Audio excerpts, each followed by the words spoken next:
যে শয়তানের কাজ প্রতিনিয়ত মানুষকে ধোঁকা দেওয়া, সেই একদিন মানুষকে এমন একটি আমল শিখিয়ে দিয়েছিল যা শুনলে আপনি অবশ্যই অবাক হবেন।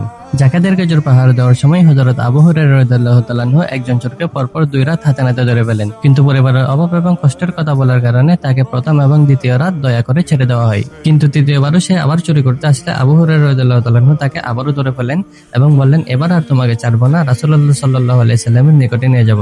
তখন চোরটি বাধ্য হয়ে বলল, আমাকে ছেড়ে দাও, আমি তোমাকে এমন কিছু বাক্য শিখিয়ে দিব যা বললে আল্লাহ তাআলা তোমার হেফাজত করবেন।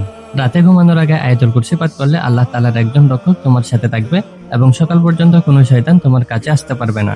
পরদিন ঘটনাটা শুনে রাসূলুল্লাহ সাল্লাল্লাহু আলাইহি সাল্লাম বললেন, সে নিজে চরম মিথ্যাবাদী, কিন্তু এবার সে কতটা সত্য বলেছে।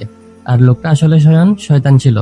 একবার ভেবে দেখুন, শয়তান নিজেই বলতেছে আয়াতুল কুরসি পাঠ করার কারণে সে আমাদের কাছে আসতে পারে না। তাই আমাদের উচিত প্রতি ফরজ নামাজের পরে আয়াতুল কুরসি পাঠ করা এবং রাতে ঘুমানোর আগেও আয়াতুল কুরসি পাঠ করে ঘুমানো। ফরজ নামাজের পর আয়াতুল কুরসি পাঠ করার কথা এই কারণে বললাম, কারণ রাসূলুল্লাহ সাল্লাল্লাহু আলাইহি সাল্লাম বলছেন, যে ব্যক্তি প্রত্যেক ফরজ নামাজের পর আয়াতুল কুরসি পাঠ করবে তার এবং জান্নাতের মাঝে শুধুমাত্র মৃত্যুই একমাত্র বাধা হয়ে দাঁড়াবে। সুবহানাল্লাহ। তাই আসুন আজকে থেকে আমরা এই আমলটা শুরু করি এবং নেকি লাভের উদ্দেশ্যে তা আমাদের বন্ধুদের মাঝেও ছড়িয়ে দিই। আসসালামু আলাইকুম।